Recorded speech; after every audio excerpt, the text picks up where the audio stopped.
Hi, Devious Recap here. Today I am going to explain an American sci-fi film called The Seobok.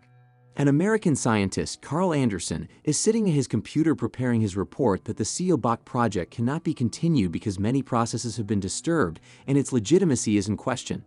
The scientist is distracted from his work by a bird rambling in its cage, and approaching it, the man hears a strange sound outside the window. Opening the curtains, he sees a drone pointing its camera at him. A few seconds later, there is an explosion. In his apartment, ex-intelligence man Guy Hyun is suffering from a wild headache. The man tries to find the rest of the painkillers on his desk, but nothing comes out. He has long since used up everything he had in reserve. One of the government leaders contacts the doctor in a lab and tells him what happened to Anderson. It becomes clear that the project must urgently be moved elsewhere because someone else has become aware of it. Jae Hyun goes to the hospital to see his buddy, who secretly gives the buddy a prescription painkiller, once again asking him not to show up unannounced. The man goes off to the waterfront, where he appears to be completely alone, and takes the medicine, inhaling it through a plastic cup. When relief sets in, the guy falls asleep and is awakened by a knock on his window. Several men introduce themselves as employees of a certain office and very insistently ask Guy Hyun to go with them, without answering unnecessary questions. The retired intelligence agent is brought to his ship with a secret laboratory hidden inside. Dr. Lin, the head of the lab, tells Guy Hyun about some experiments of hers, but he understands nothing until he is shown a guy living in a kind of seaside-inspired flask. The guy is no different from an ordinary person, at least at first glance. He sits on the shore, looking out over the water, and a small white bird perches on his shoulder. The doctor tells Guy Hyun that this is the first clone created in their laboratory from a young driver using stem cells, but he can hardly be called human now. The lab calls him Seobok, after the name of the project itself. Seobok is immortal in the common human sense. It can be destroyed by any physical means, but it does not age and its life does not come to an end naturally. In addition, the uniqueness of the clone is that its stem cells can cure absolutely any disease and can be harvested forever. Jae Hyun is assigned to protect the guy because after the American scientist's death, the guy is the first target of those who want to disrupt the experiment and get rid of all evidence of the discovery. To prove to the bodyguard the veracity of his words, Dr. Lin says something quietly to his ward, and he demonstrates his abilities. The stones around the guy begin to collect, forming something like a whirlpool. Jae Hyun wakes up in a hospital room after he has had another attack. It turns out that the scout has long suffered from a severe tumor in his brain, and he has a few months to live. The doctor promises the bodyguard that if he pulls it off, they can use Seobok's bone marrow to cure his tumor. Guy Hyun is also summoned to speak with the founder of the lab, who has direct ties to the government. He too asks the scout to accompany the sample to a secret bunker, in exchange for them taking him into the program and trying to cure his tumor. Seobok is given a white medical suit and a respirator. Then the guy and his bodyguard are loaded into a large truck equipped with medical equipment and sent to the designated location, accompanied by several vehicles. Guy Hyun tries to get to know the young man, but he is still wary of him and takes his hand off. The bodyguard notices that they are driving in the wrong direction and contacts the escort car, but from their response the man immediately realizes that something is wrong. The escorts also guess that they have failed to lie and tell their supervisor that the bodyguard has figured out their deception. The founder of the laboratory, who commands the diversion, orders them not to make a fuss and to continue to mislead the bodyguard until his American comrades intercept the sample. But things don't go according to plan for either side. A firefight breaks out on the road, and someone destroys all of the escort vehicles. The truck flies off the road and comes to a stop. With his gun ready and his sample covered, Jae Hyun waits for someone to show up to let him know what's going on, but a smoke grenade ends up flying into the back of their truck.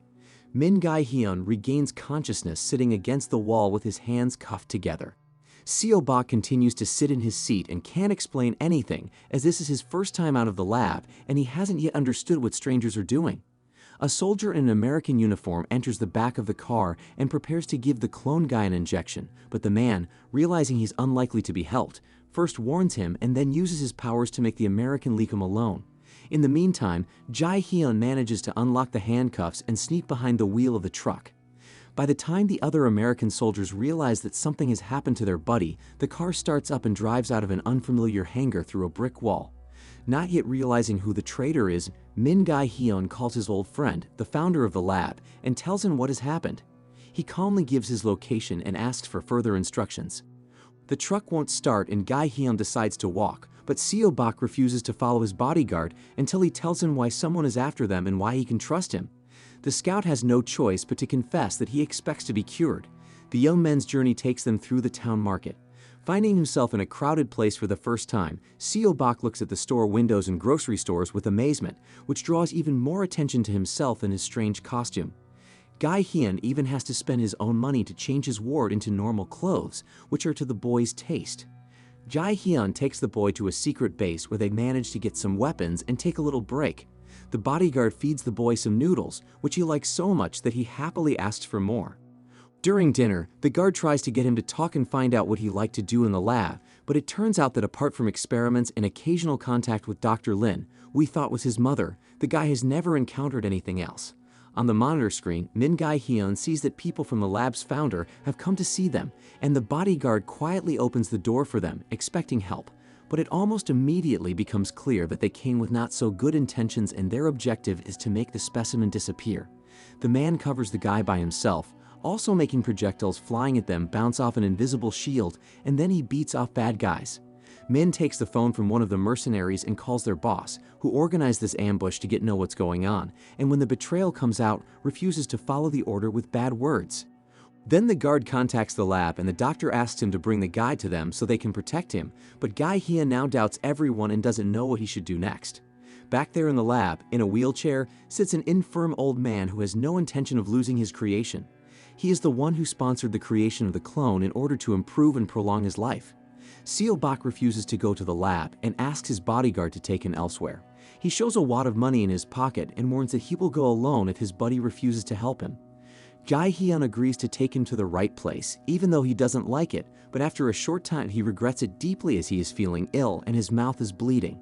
The head of the lab contacts her main sponsor via video link and he says that he knows about his collusion with the US government and the plan to destroy the sample. Conflict erupts between the men, and the old man cuts the conversation short.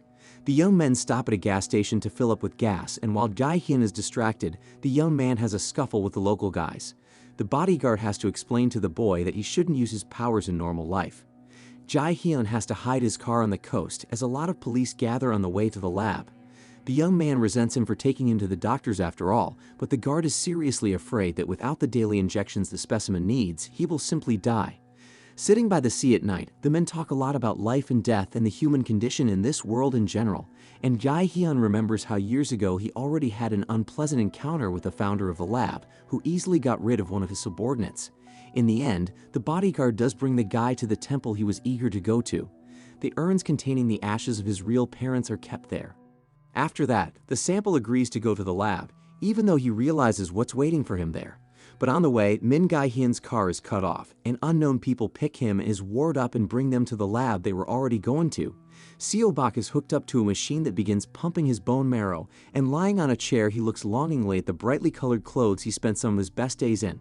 The boy remembers his conversation with Dr. Lin and how he first wondered what he might have become if he had been a normal person. Having come to his senses, Gai Hyun goes to the lab and sees the whole procedure. He asks the doctor about the guy being put under an IV, and he says with gusto that he will spend the rest of his life producing bone marrow for the powers that be. But the bodyguard decides to free the young man to whom he has become attached, and they can take the place of those who have decided his fate for so long. A real battle ensues in the lab, during which it is revealed that Dr. Lin was destroyed by her own colleagues because she too tried to stop the experiments on Seo Bak. This angers the guy so much that he wrecks the ship, squeezing the old man creator's wheelchair into a small lump of metal, along with its owner. But the pursuit doesn't end there, as there are already hundreds of armed military men waiting outside, commanded by the head of the lab, who intends to get rid of the guy to keep the development from being released to the world at the behest of his American friends. Not without difficulty, but Seo Bak's army is also easily dealt with by his abilities. He and Gai Hyun are left alone, on a broken and fallen embankment. The bodyguard asks the guy to run away and save his life, but Seo Bak realizes that the lab was his only home and he has nowhere to go, and the hunt for him will never end. He asks his friend to put him out of his misery and accept the fact that he cannot cure his tumor. Realizing how the young man feels, Gai Hyun pulls the trigger. The bodyguard buries his buddy's body on the beach by the water itself, where they recently sat talking about life. As the man leaves, a white bird, like the one that sat on Seo Bak's shoulder, sits on the tombstone made of stones.